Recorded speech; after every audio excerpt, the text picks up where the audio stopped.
Naunahan pa ako. I-review natin ngayon isa sa mga lumang baril ni Code M, ang M16. Pero bago ang lahat, quick intro muna tayo. Una, susubukan muna natin na wala siyang nakalagay na attachment. Tingnan natin kung gaano kataas yung recoil niya or yung damage.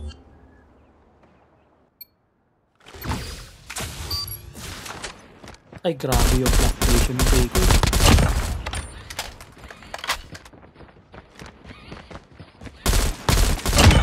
Kumba rin siya eh. Kaparehas nito yung recoil ng Chicom na SMG.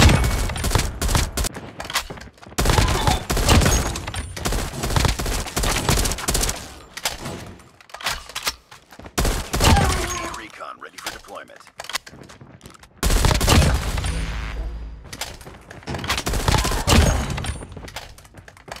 Ang dami kong bisita rito ah. Ready to be deployed. Wait lang, maglalapag lang. So ayun. Recon ready for deployment.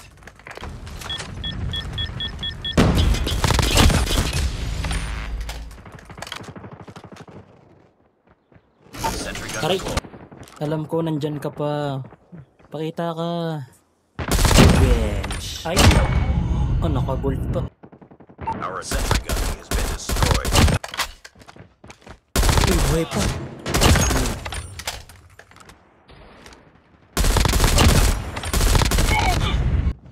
Tingin ko kaya walang ganong player na gumagamit ng M16 kasi yung fire rate niya tsaka yung recoil masyadong mataas yung lalo na yung recoil. Yung fire rate medyo kakaiba.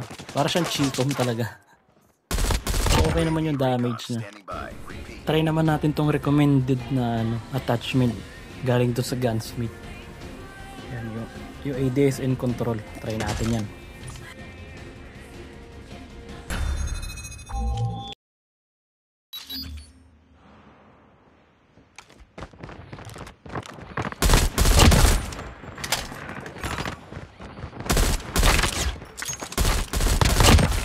Pansin ko lang itong mga ilang laro ko sa MP Classic, yung mga bot dito, mga naka-gold camo na yung mga baril. Tapos yung iba, mga naka-legendary characters.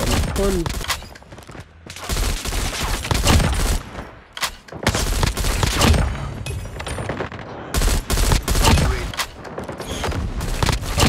UAV online.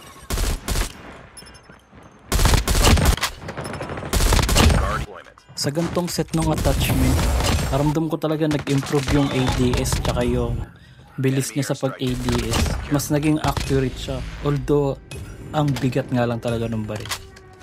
Naramdam mo yung bigat ng baril. Para kung may dalang LMG.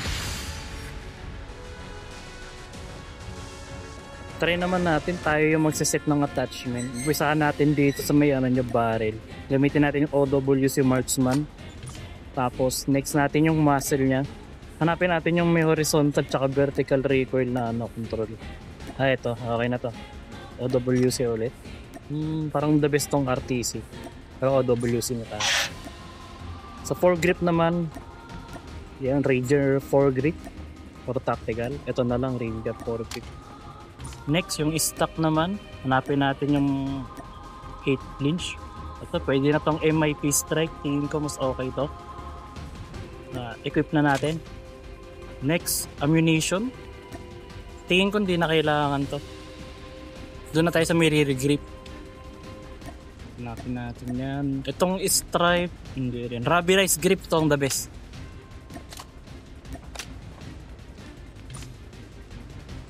Tara, testing na natin.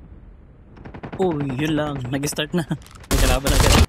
Kanina, nung nag-set tayo ng attachment, hindi na natin siya nilagyan ng additional bala. Kasi kung mapapansin nyo, pag dinagdagan natin siya ng ammo, mandami niyang debuff. Bukod sa mahirap na nga siya patamain, kontrolin yung recoil.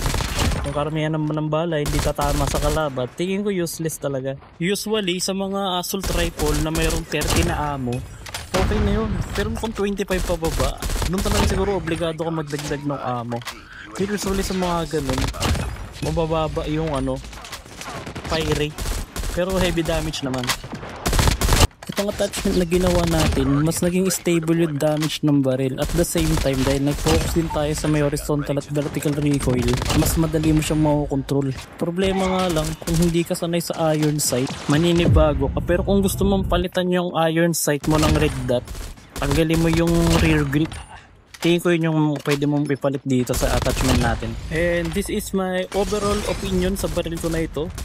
Malaki ang potential ng M16.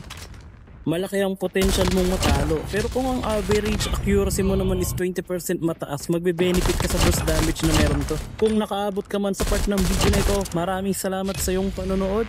At kung nagustuhan mo ang video na to, consider liking this video. Thank you ulit.